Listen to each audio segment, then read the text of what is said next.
Hello and welcome to Everything Algo Trading. I'm Robert.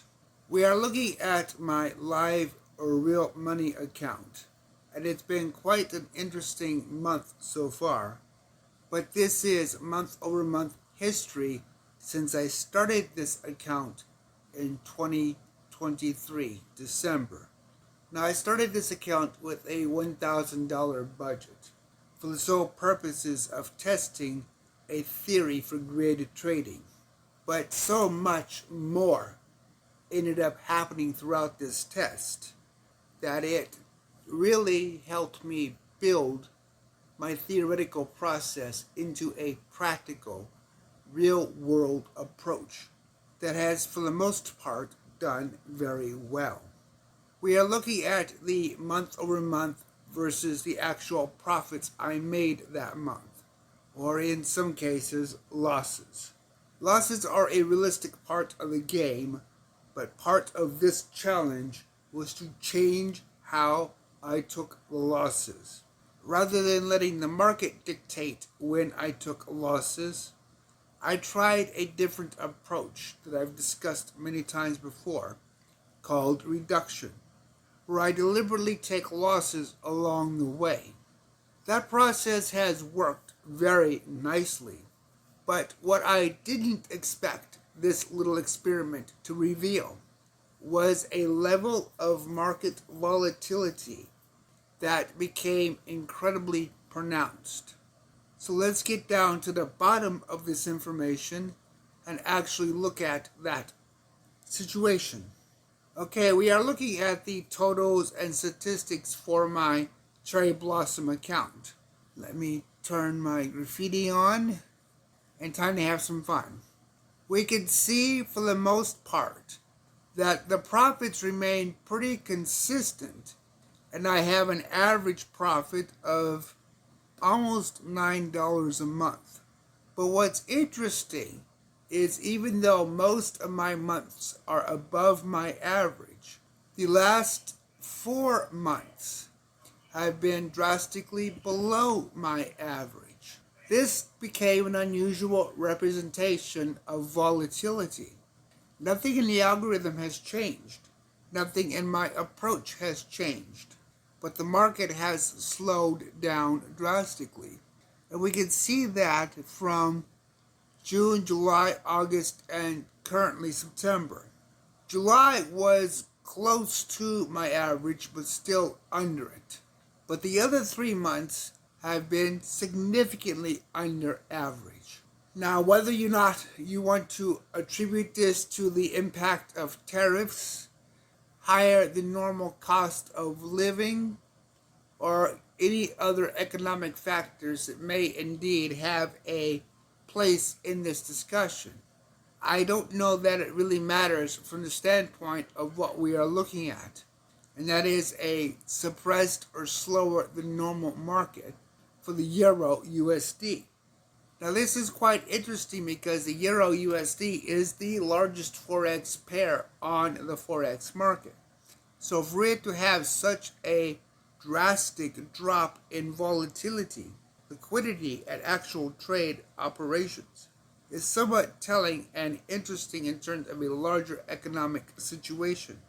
This really is how I base a lot of my decisions.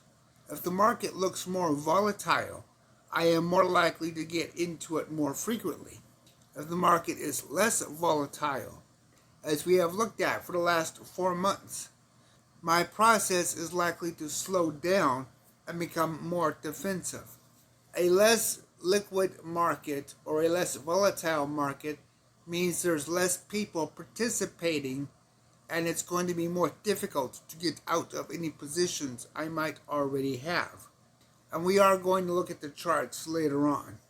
But for right now, we can clearly see that the last 4 months have been well below my expected profit levels. But we also see that throughout the last almost 2 years, I've deliberately taken $74 in losses. Now, the $196 for my total profit, that's already with the $74 deducted. So that's my net profit. So right now my account is roughly 19% above what I started. That's not bad, really, considering what this account has been through and how little I actually have in it to begin with, comparatively speaking. By looking at the rough basis of how we trade, by keeping statistics like this, these patterns help make broader decisions available. Knowing that this market has slowed down as much as it has helps me figure out my next steps when I plan future trading. Now that I can see this direct distinction on the most traded pair on the Forex market, when I look at every other pair, I'm going to automatically now think about this situation and how to capitalize on it to try to get the most out of my profits. A lower volatility often means a tighter range, meaning the market won't spread out as much, so I have the options of potentially lowering the distance between my trades. Now this could apply both to dollar cost averaging, it could apply to many other factors within the circumstances. And that really is the important part of this entire discussion. The circumstances by which we operate are dictated by forces by outside control. So as we trade in our own accounts, we have to pay attention and stay aware of what those influences are going to be within our own trading possibilities. We have done fairly well so far with this account. Volatility has dropped drastically, but from the standpoint of the market, we can clearly see that the process still works well and it is still quite stable, even with a lower volatility rate. So let's get into the actual trading charts, look at the markets and see how things are progressing there. Now that we are in the trading chart itself on Oanda, we can clearly see my current positions. These are open and active at the moment. So all of these positions are costing me a finance rate, or in my case, a negative finance rate explicitly, which is fine for what I am doing, because I am still profiting quite well. From the standpoint of this process, though, we can clearly see that within this month, we actually did break out above the range. Now this is the monthly chart we're looking at, but if we go to the daily chart, we're going to get more details. So moving to the daily chart, and we can clearly see on the daily chart when we actually broke out of the current range. So of course, the only appropriate thing to do is adjust the range to recalibrate it for our process, which in Oanda, this is just a horizontal line that I've put on it for what I'm looking at. But before I adjust it, one thing I want to take note of is the range actually got tested and rejected. So even though we broke out roughly around September 12th or so, it got tested again, rejected, and then the market dropped. So I may or may not want to adjust the range based upon my trading theory, but for the purposes of how my grid bot works, I will, just because I always want to keep it above the absolute high range. So now that I've adjusted my range to the highest high thus far within this trading scope, we can clearly see how the market is behaving and where the buyers and sellers are actually interested within the background or on the order book itself. We can clearly see that the significant amount of selling pressure is down in this area. So we will be able to really see, buying pressure, I got that backwards. The buying pressure is down lower. So we can clearly see that we're coming up to an interest in the market where people are going to buy again. But the selling pressure, a lot of people are selling in this particular range up here. So we can clearly see that there is still not interest going too far above the yellow line, my hypothetical upper limit. So as we progress and continue in this market, we see where the buyers and sellers want to be, and that is exactly where I am still currently operating. But this is only one part of my picture. If we look at the other pair that I'm trading, we see that even it is dynamically changing. Looking at the British pound, Australian dollar, the positions I am holding, one of my positions is in profit, but the profit area that I want is down here. So I'm going to wait and hold off. My margins are stable and I have plenty to do so. If it starts getting closer to my margins where I might want to just take stuff off the table, I can. But for now, I want to really capitalize on trying to get this profit, which will be about $7 when it gets down to this range. So that's an important part of my thinking process for this pair. Now, we can clearly see from the order book in the background that there just isn't a lot of liquidity. This market is very quiet. This is the problem that we see a lot of times with different markets. A quieter market is going to be more difficult to get in and out of, as we can see from the number of candles I've actually been holding all of my open positions. About 10 months now. Almost a year just in this. Now that's not bad, but at the same time, for the level I'm trading, for the amount I'm trading, it's not practical. The amount of money I'm going to earn on this, even if I get a full profit level down where I want it, isn't going to justify the amount of waiting I did for this profit. This really is the case of where you need to balance the market volatility and liquidity against your expected profit margins for what you're trading. If this was bringing in several $1,000s, meaning I had 10 or 20 times the amount wrapped up in this position, then maybe it would be worth it for this level of duration. But given what I have traded so far, it is not worth it.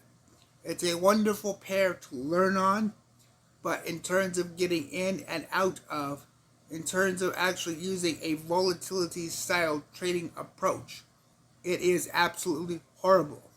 The pound Australian dollar is a difficult market if you have a volatility algorithm. The other thing that you need to pay attention to with this market is the spread. Because the spread is higher than what a lot of other pairs are. For example, I'm going to say average 2 pips. This one seems to be averaging around 4.8 to 5 pips.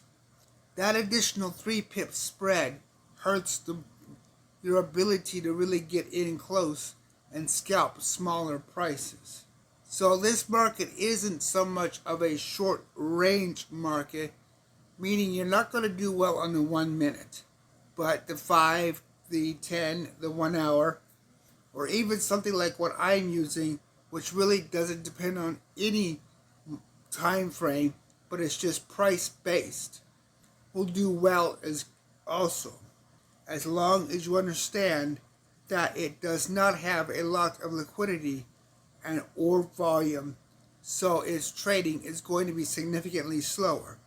But with that in mind, the way I have cascaded these profits, I will probably pull in about $10 once I make my profit margin down here.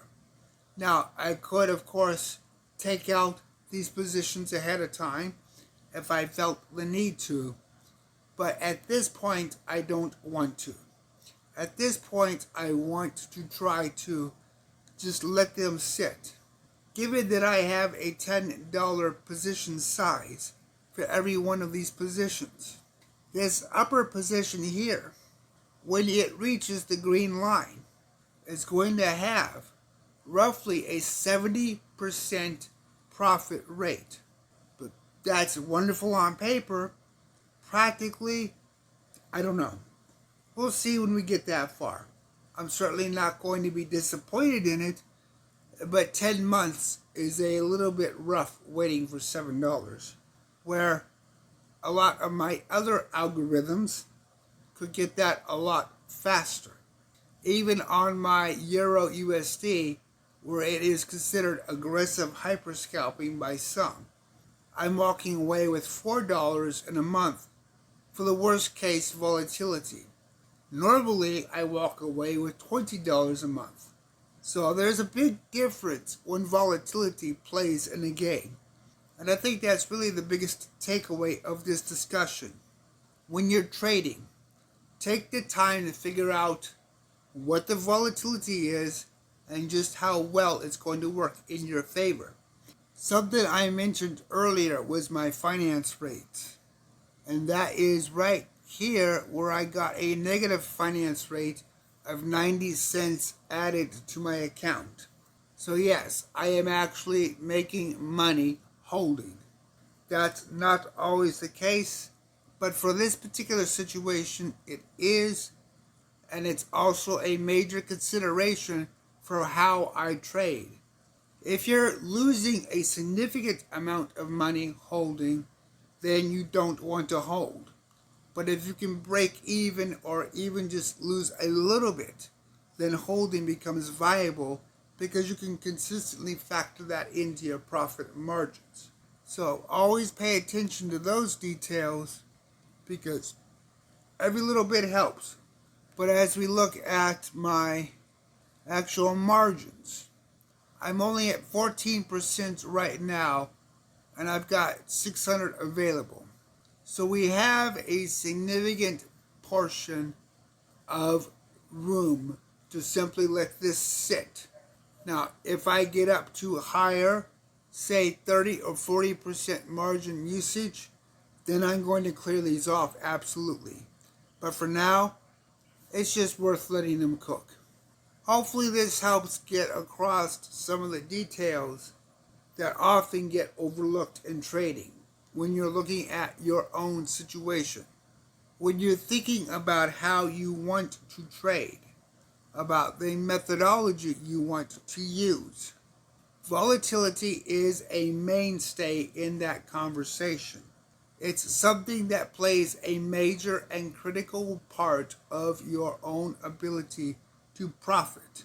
Extreme volatility can cause losses. Low volatility can cause stagnated accounts. And finding the sweet spot is difficult. But once you find it, and once you see it, then it becomes easy to work with. Let me know what you think.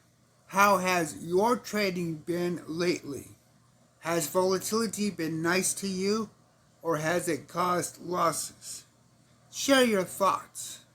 If you liked this video, or any of the content I produce, please subscribe for more content. Please hit that thumbs up to help me grow the channel. Thank you for watching.